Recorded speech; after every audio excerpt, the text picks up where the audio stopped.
درود به مخاطبین عزیز. امیدوارم که هر کجا این کره خاکی که هستید و صدا و تصویر من رو می‌بینید و میشنید با اتفاقات عجیب و غریب و تلخی که داخل ایران داره میفته حال دلتون خوب باشه. نمیگم عالی باشه. اینترنت تو ایران بیش از 2 ماه قطع. خیلی‌ها با عزیزانشون به سختی دارن تماس میگیرن. البته اینترنت تو ایران طبقاتی شده و به نوعی برای خودشون تو مملکت دیکتاتوری رو به معنای واقعی کلمه رسوندن به عرش اعلا و دارن حال میکنن دیگه. امروز میخوام راجع به موضوعات مختلفی صحبت بکنم و این ویدیو کاملا متفاوت تر از ویدیوهای قبلی من هستش. یک جنگی توی این فضای مجازی راه افتاده. هر کسی با هر کسی مشکل داره. یه گوشی گرفته دستش و داره به این به اون میگه سپاهی، اون به اون میگه مزدور، اون به اون میگه ساندیسی، اون به اون میگه نمیدونم تو با طرفدارای پهلوی هستی، میگه تو با طرفدارای خامنه ای هستی. خلاصه هر کی با هر کی مشکل شخصی داشته الان ریخته تو فضای مجازی به اسم افشاگری، یعنی شدن فیک همین فردی. حالا راجع به قضیه هم بیشتر صحبت خواهم کرد. اصلا ریدن تو فضای مجازی به معنای واقعی کلمه. عقده‌های شخصیشون اومد سوراخو پیدا کردن دیگه. راجع به همین فردی صحبت کنم، ویو خوب میگیره دیگه. میذارو یه دمون زیر بیافتن به جون هم دیگه. دیدی مثلا تو این چند وقت گذشته زیاد ویدیو منتشر نمی‌کنم. بستر و مسیر الان فراهم نیستش به یه سری موضوعات صحبت کردن. یعنی الان واقعا فکر میکنید مشکل اصلی ایران دلار 200,000 تومانیه؟ واقعا مشکل اصلی اون نیست. مشکل اصلی اینه که ما افتادیم به جون هم. یکی به یکی میگه مزدور، اون یکی به اون یکی میگه ساندیسی، سپاهی، مجاهد، اطلاعاتی، جمهوری خواه، نمیدونم پادشاهی خواه. هیچکی به هیچکی رحم نمیکنه. بستگی به جایگاهشون داره. یعنی اگر تو ایران باشه سمت حکومتی داشته باشه، تو خارج از کشوری به اون میگه پادشاهی خواه. بعد تو پادشاهی خواه به اونی که داخله میگه تو مزدوری. حالا مثلا طرف چیکار هست؟ مثلا یه مقداری مثلا ایرانش رو دوست داره، خب فرق داره به ایرانش، نه تو مزدور یکی پول گرفت. حالا یه دشون کف خیابون پول میگیرن از شب 200,000 تومانا. کتمان نمیتونیم بکنیم، اما همه رو نمیتونیم با هم دیگه قاطی بکنیم که. ولی خب آقا سوال اصلی اینه که این دعوا به نفع کیه؟ الان فضای مجازی ایران تبدیل شده به میدون جنگ مینگذاری شده در حد دنگه هرمز. نه جنگ بین مردم و قدرت ها، نه جنگ بین مردم با دیکتاتورها، نه جنگ مردم بین مردم و اونایی که بهشون ستم کردن ها. جنگ مردم با خودشون. و کی داره سود میبره؟ اون سیستم دیکتاتوری که این موضوع رو رقم زده، این اتفاقات رو رقم زده. اون سیستم دیگه آقای ویدیو اومده مردم کف خیابون و نمیدونم میگم ما ایرانی هستیم و ایران رو دوست داریم. بعد حالا ببین جمعیت چه جور میتونی بفهمونی دلار شده 200,000 تومان؟ طرفی که تو خیابون میگه هیا هیا، حالا بگو دلار شده 200,000 تومان. میگن یه زندانی بعد از مدت عاشق زندانبانش میشه. این یک مثال معروفه. الان سیستم یه سری از آدمای داخل ایران شده. ولی از اون طرف تو فضای مجازی هر کسی با هر کسی مشکل داره ازش انتقام میگیره با برچسب زدن و تخریب و افشاگری‌های نصف و نیمه. حالا توضیح میدم تو ادامه. یه کسی دنبال حقیقت نیست، همه دنبال اینن که طرف مقابل رو نابود بکنن. این دیگه اسمش تحلیل نیست، این دیگه تصفیه حسابه. یعنی به منطقی نگاه بکنی مردم به جون هم افتادن، اعتمادها از بین رفته و همه همدیگر رو خائن میدونن. کی سود میبره؟ سیستمی که قدرت مطلق دیکتاتوری که بعد از 2 ماه هنوز اینترنت رو برای مردم عادی وصل نکرده سود میبره. چون اون سیستم دیگه نیازی نداره جواب بده، دیگه نیازی نداره توضیح بده، نیازی نداره حتی سرکوب کنه، چون مردم خودشون دارن همدیگه رو میزنن. آیا یکم از فضای مجازی فاصله بگیریم، بریم کف جامعه. با دلار 200,000 تومانی مردمی که حتی نمیتونن 1 کیلو گوشت به راحتی تو طول 1 ماه بخرن، زندگی هایی که قفل شده، فشار روانی هایی که به اوج خودش رسیده. حالا اون وقت ما چی کار میکنیم؟ طرف نشسته پشت گوشی، داریم همدیگه رو پاره میکنیم. آره شاید این دعوا یه لحظه آدم رو خالی بکنه، یه لحظه تخلیه مثلا عصبی بده، اما سودش برای مردم نیست. نه واقعا نیست. امروز حالا من گفتم تصمیم یه ویدیوی ضبط بکنم، بیام جلوی دوربین و راجع یه سری آدمایی صحبت بکنم که تو فضای مجازی خواسته یا ناخواسته یه سری رفتار انجام میدن. راجع اون آدمایی که به بغل دستیشون توهین میکنم، تویی که می به بغل دستی توهین میکنی و به نوعی آقا داری فوش میدی به بقیه، داری گهکاری میکنی، داری انتقام شخصی تو از بقیه میگیری، داری برای یه نفر دیگه بیگاری میکنی، ولی طرف که داری راجعش بیگاری میکنی براش حتی نمیدونی کیه، کی داری براش بیگاری میکنه؟ اون حاکمیتی که دیکتاتوری داره میکنه. گفتم دیگه بازی رو کسی میبره که دیکتاتوری مطلق دستشه، همونایی که دلار رو رسوندن به 200,000 تومان، همونایی که تا حتی نمیتونی 1 کیلو گوشت تو مملکتشون ببرید تو خونه زن و بچت. یه قانون هم هست دیگه، قانون نانوشته‌ای که حالا بیشتر تو توییتره. اگه طرف بیرون از ایران باشه بهش میگن مزدور، اگه داخل ایران باشه بهش میگن ساندیسی. یعنی همه آدما دارن میپرن به هم دیگه. روک بگم که ریدن تو اون فضای مجازی دیگه، ریدن با این نگاه واقعی گرایانشون به اصطلاح، با این تفکراتی که دارن. این کلاسیک ترین مثلا شکلیه که دارم بهتون میگم و خیلی میتونم بدترش هم بکنم. اما برسیم آقا به ماجرای مدرسه میناب و سوالهای ساندیسیا. این نکته هم خیلی دوست داشتم. حالا یه عده میان زیر مثلا پستای ما با اینترنت پرسرعت سفید خفنشون مینویسن چرا راجع به کشته شده های مدرسه میناب صحبت نمی کنید؟ اینجور دستشون هم با یه اکسنتی نشون میدن چرا راجع به اون بچه های جوون و بیگناه صحبت نمی کنید؟ چه اتفاقی افتاده؟ از کی پول گرفتید راجع به اونا صحبت نمی کنید؟ الان جوابتون میدم، خیلی شفاف. اینکه خیلیا راجع به این موضوعات صحبت نمیکنن دلیل داره. میدون دلیلش چیه؟ سابقه اون جمهوری اسلامی و سابقه خودزنی‌هاش. سابقه که توی هواپیمای مسافربری اوکراینی که شما رقم زدید و بعد از یه هفته اومدید گردن گرفتید گفتید آره ما زدیم، یه هفته میگفتید ما نزدیم، اصلا امکان نداره، وجود نداره. یه سری سلبریتی های حکومتی هم این ور داشتید که داشتن شما رو ثابت میکردن و داشتن شما رو ساپورت میکردن و سفید میکردن. این باعث شده بود که همه بهتون شک کنن دیگه. وقتی که مدرسه مینابم بمب خورد خیلی‌ها گفتن که خودشون زدن، خیلی‌ها دیگه هم گفتن نه اسرائیل زده. هنوز تکلیف مشخص نیست، خیلی‌ها هم گفتن امریکا زده. ولی من یه چیزی اینجا بهتون محکم بگم، برای یک آدم ایران دوست، برای یک آدم وطن فروشی که حالا اونوره که ولش کن، اما برای یک آدمی که ایران دوسته، برای یک آدمی که وطن دوسته، دارم میگم اون وطن فروشه رو شما ولش کن، تکرار میکنم این شد بار سوم، برای یک آدمی که ایران دوسته، برای یک آدمی که وطن دوسته فرقی نمیکنه کشته ها کیا باشن. کشته های 18 و 19 دیما که جوون بودن و میان سال بودن و پیر بودن ولی بیگناه بودن، رفتن تو خیابون که برای آزادی مملکتشون اعتراض خودشون رو نشون بدن. برای ما اونا تلخن. کشته شده‌های مدرسه مینابم برای اون آدم‌های وطن دوست ایران دوستم تلخه. کشته شده‌های آبان 98 هم برامون تلخه. کشته‌های دیماه 404 هم برامون تلخه. کشته‌های اعتراضات زمان مهسا امینی هم برامون تلخه. اینا همه مردم بودن. شما نمیتونی یکی رو جدا بکنی، نمیتونی بگی که این کشته‌ها مال ما، اون کشته‌ها مال شما. اگه عقب‌تر بریم کشته شده‌های سال 88 هم برامون تلخن. کشته شده‌های آبان 78 هم برامون تلخن. من میگم باید به همه باورها احترام گذاشت. حتی اون آدمی که تو جنگ ایران و عراق هم رفت و به اصطلاح کشته یا شهید شد در قالب ادبیات داخل ایران، اون موقع که بحث قدرت نبود، اون موقع که دزدی نبود، برای وطنشون جنگیده بودن دیگه، کشته شده بودن دیگه، اونم ما باید بهش احترام بذاریم و بگیم آقا یه عزیزی که پدر و مادرش از دست رفته اونم برای ما تلخه. پس شما نمیتونی اینا رو از هم دیگه جدا بکنی،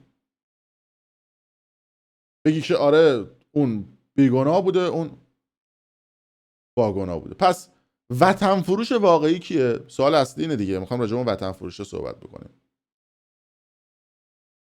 کسی که این اتفاقات رو رقم زده. ما هممون برای اونی که این اتفاقات رو رقم زده زاویه داریم.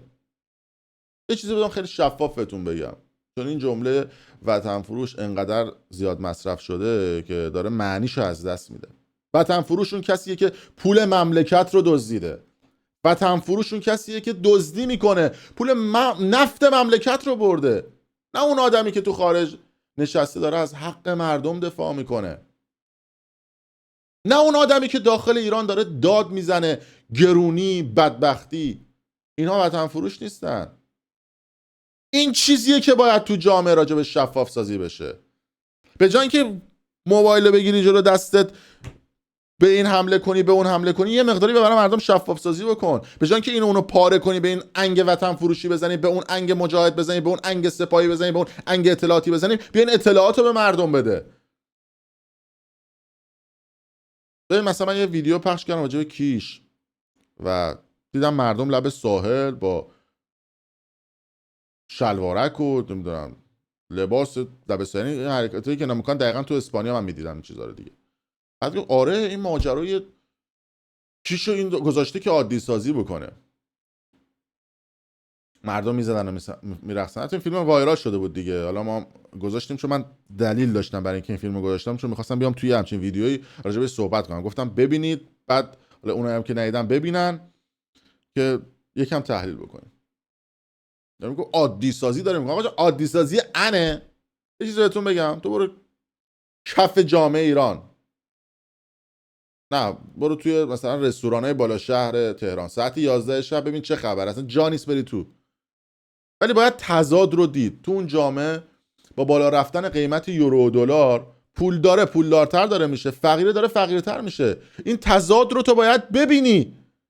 نمیشه که فقط اون بدبختی رو ببینی دیگه. آقا ما داریم پخش میکنیم دیگه تو جامعه. مثلا نشون دادم میدم که آقا پایین شهر طرف نون نداره بخوره، معتاد و تزریقی و بدبخت و بیچاره. من بعد اون بالا شهره رو هم بهت نشون بدم، قشنگ تضاد رو حس کنی. فکر نکنین نیست، هست. یه عده تو مملکت بابا یه ویلای تو بالا شهر تهران هست، تلکابین میره تو خونه طرف. میدونستید اینو؟ تلکابین یعنی یه ارتفاعی هست با تلکابین میرن تو خونه طرف. یعنی صبح به صبح طرف میتونه با تلکابین بره مثلا روزهای تعطیلش بره اشغال کنه.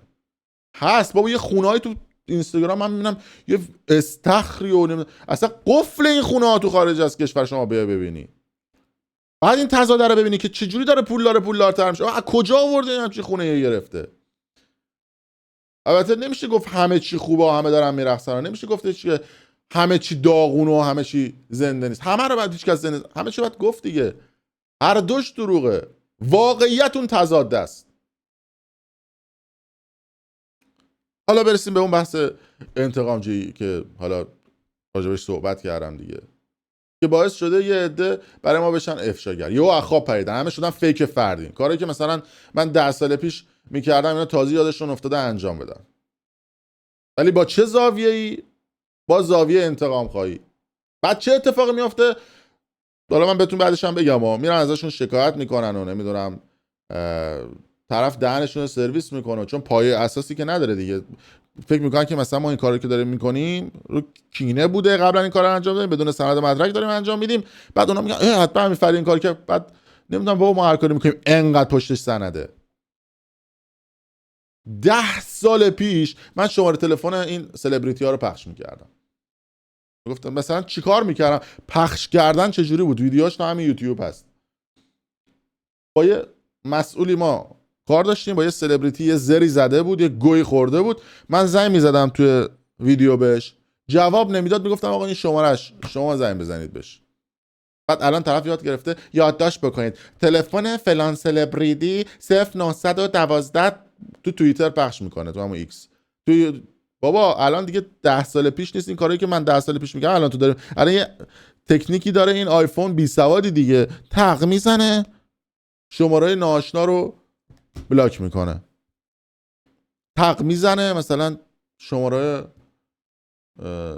طرف رو میندازه مثلا توی شماره که سیو نیست رو میندازه تو بلاک لیست.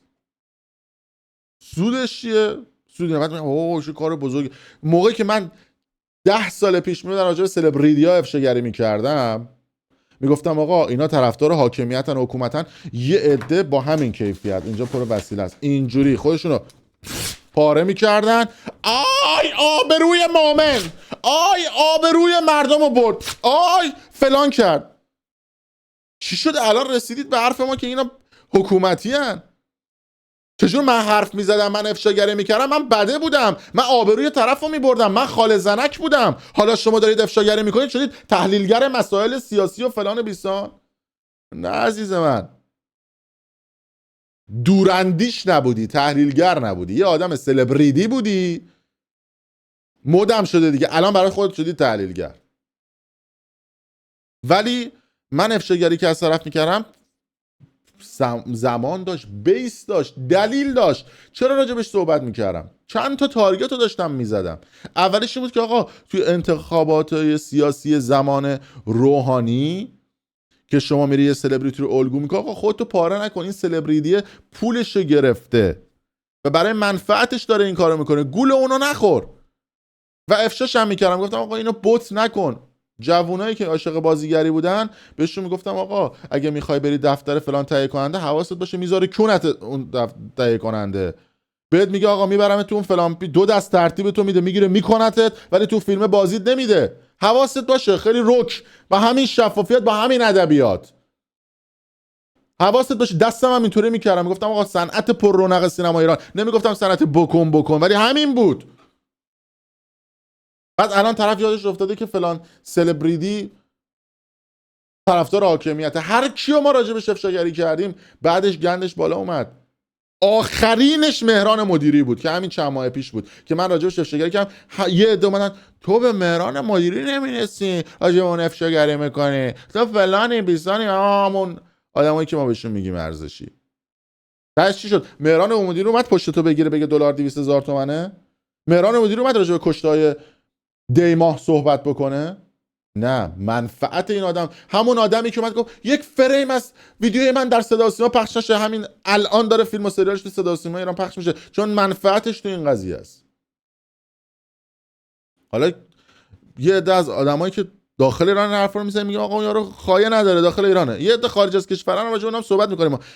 داخل آدمای خارج از کشور طرف دیدی دیگه بعد 8 سال رفته ایران، یه ویدیو همین روزا مد شده دیگه، یه آدم بعد 8 سال رفتن ایران، حالا گوش کن این سناریو رو، یه ویدیو پخش میکنه، دوربین گذاشته، بعضیاشون رو نمیگم همه، بعضیاشون تو پرانتز، خب بعد یه دفعه ویدیو میذاره، میره باباشو میبینه، مامانشو میبینه، ویدیو رو هم پخش میکنه تو فضای مجازی و با یه آهنگ خیلی غمناک و اینا، هم طرف هم میگه وای رفته خانواده شدی. حالا چی بوده؟ طرف اومده اینجا پناهندگی سیاسی داده، یا کیس گی داده یا کیس مسیحیت، حالا ما کاری با کیسش نداریم، میگن که تو خونمون نمیدونم انجیل، کیساشون هم که حالا بعد دیگه کیس رو داده دیگه. بعد 8 سال پاسپورت گرفته برای کشور خودش، حالا هر کشوری که هست در جای دنیا،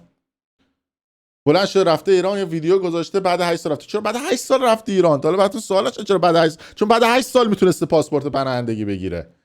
رفته تو ایران گوجه سبزشو خورده، چلو کبابشو زده، جوجهشو زده، ویدیوشو هم گرفته، دوغش هم تا دسته خورده، اومده اینور آروغ روشن فکری اون دوغه رو واسه این وریا زده، واسه خاصی نمونهش خود من. بعد چیکار کرده همون آدم؟ تو حکومتی، تو ساندیسی، تو مزدور، ببخشید شما که خودت اینجا کیس سیاسی دادی رفتی الان بعد 8 سال ایران، بعد یه ویدیو هم میذاری تو اینستاگرامت، نمیدونم خانواده‌ت رو سورپرایز کردی، شما چی هستی؟ رفتی که رفتی، اول بگو چه جوری اومدی، بعد حالا راجع به رفتنت هم ما هم صحبت میکنیم دیگه. این آدما چه جوری حالا اونور رفتن نمیدونم. بعد جالبه تو همون فرودگاه، آقا یکی دو تاشون من آمار دارم دقیق، تو همون فرودگاه امام گرفتنشون، خب بعد اونجا شروع کردن رفتن واسه این اون تعریف کردن، به گوش من رسیده رابطتون با امین فردین چیه؟ بله رفیق شیش ما، حالا گوزو مثلا یارو نمیشه. پوفیوز من یکی دوبار باهات اومدم قلیون کشیدم دیگه مجبورم تو این ویدیو بگم چرا رفتی تو ایران اینجا کیس گی دادی رفتی ایران. حالا احترام باید بذاریم، حالا مهمم نیست هر کیسی دادی، احترام باید گذاشت به عقاید این آدما. حالا دادی دیگه، کیس دیگه. خب کیس مسیحیت دادی، به دروغ دادی آقا، به راست هم میدادی آقا، ایراد نداشت. بچه‌ها زیرا به من میزنی؟ بعد اصلا تو کی راجع به من، بعد اصلا چی میخوای راجع به من بگی؟ بعد اینا میاد اینور. الان هم خب دیدید دیگه، چون ایران خب اینا دیگه میتونن برن ایران بیان دیگه بعد 8 سال که دولت مثلا آلمان هم گفته با اینا برخورد خواهم کرد. من خودم از الان اینا رو ببینم آمارشون رو به دولت آلمان میدم. همین آدمایی که اومدن اینجا کیس پناهندگی دادن بعد الان میرن ایران، بعد به خود من توهین میکنن. پاتو بذاری، من خودم آمارتو میدم به دولت آلمان، یاد بگیری احترام بذاری. به این میگه وطن فروش، به اون میگه مزدور، به اون میگه اطلاعاتی، به اون میگه سپاه. پوفیوس تو خودت چجور رفتی ایران؟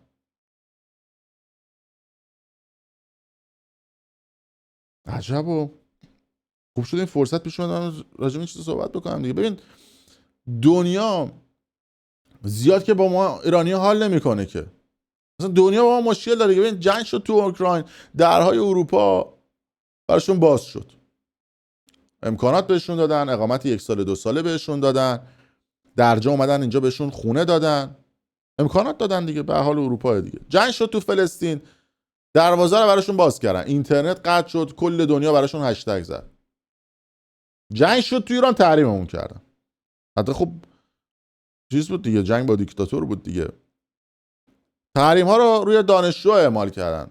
قیمت مثلا اون پولی که بعد اینا بلوکه میکردن رو بردن بالا، هزینه‌های ویزا، هزینه‌های تحصیل، همه چی. نوع تفاوت فرنگی کلا با ایران فرق میکنه دیگه. ایرانی‌ها بله، ایرانی‌ها ایران دوستن، ولی با این جنگی که اتفاق افتاد یه چیزی رو خیلی واضح و شفاف کرد دیگه. این جنگ یه معیار داشت، یک معیار شفاف. آدم‌هایی که ایران دوست بودن و آدم‌هایی که پول دوست بودن، این دوتا کاملا از هم دیگه جدا. دیگه یه عده آدم نمیتونن پشت ماسک قایم بشن. این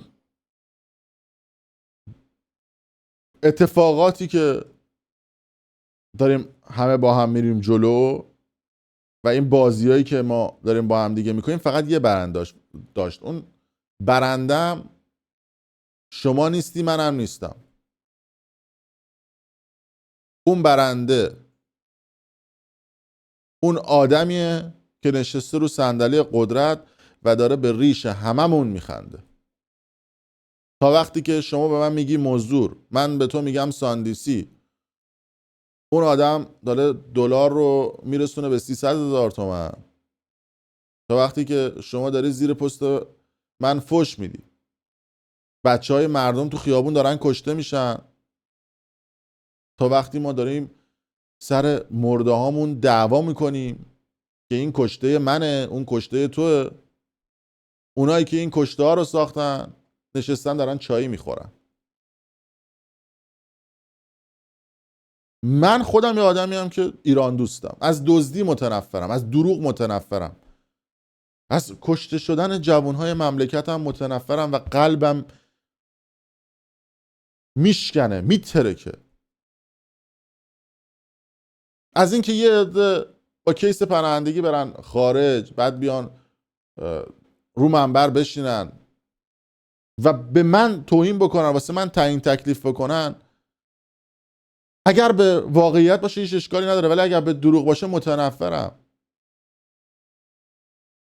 و حرف آخرم اینه، اون کسی که پول مملکت رو میدزده وطن فروشه، اون کسی که خون مردم رو میریزه وطن فروشه، اون کسی که داره از این آشفته بازار فضای مجازی سود میبره وطن فروشه. و ما این مملکتیم دیگه. هر کشته که اتفاق میفته، هر بیگناهی، هر مادری که بچه‌ش از دست میده، چه تو مدرسه میناب، چه تو آبان 98، چه تو جنگ ایران و عراق، چه تو جنبش مهسا امینی، چه تو دیماه 404، همشون مال ماست. هیچ کدومشون نمیتونید از ما جدا بکنید. به هر حال این بود حرف من، اینکه حالا هر چی دلتون میخواد بنویسید زیر این پست و جای دیگه. ولی قبل از اینکه این حالا کامنت حالا فوش رو بنویسی، حالا تعریفش که کار ندارم، دمتون گرم و اینا، ولی میخوای فوش رو بنویسی یه لحظه فکر کنین فوشی که داره مینویسی داره به جیب کی سود میرسونه. خیلی مخلصیم، دمتون گرم و دوست دارم که حالا نظراتتون هم بگید و کامنت بذارید. چکریم.